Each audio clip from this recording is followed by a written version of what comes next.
সর্বজনীন pension scheme প্রত্যয় বাতিল করে সুপার গ্রেডে অন্তর্ভুক্তির দাবিতে অষ্টম দিনের মতো ক্লাস পরীক্ষা বর্জন করে আন্দোলন করছেন ঢাকা বিশ্ববিদ্যালয়ের শিক্ষকরা। কলা ভবনে অবস্থান কর্মসূচিতে তারা জানান, অবিলম্বে তাদের যৌক্তিক দাবি মেনে নিতে হবে। এর আগে একই দাবিতে প্রশাসনিক ভবনের সামনেও মিছিল করেছে ঢাকা বিশ্ববিদ্যালয়ের কর্মকর্তা কর্মচারীরা। মনির হোসেন তপুর রিপোর্ট।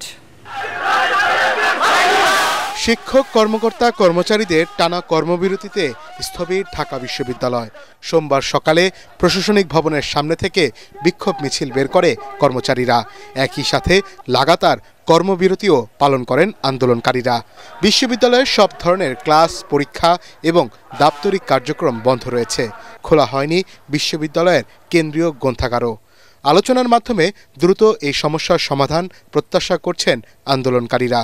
যতদিন আমাদের দাবিটা আদায় না হয় ততদিনই আমরা কর্মবিরতিতে থাকব।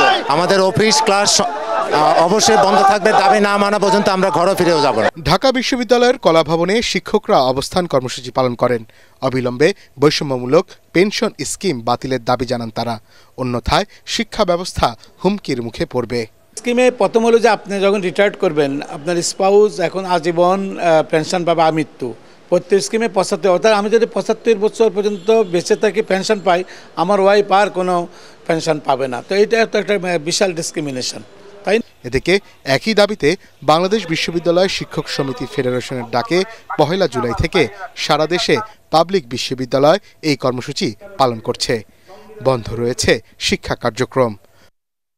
মনির হোসেন তপু, ATN বাংলা, ঢাকা।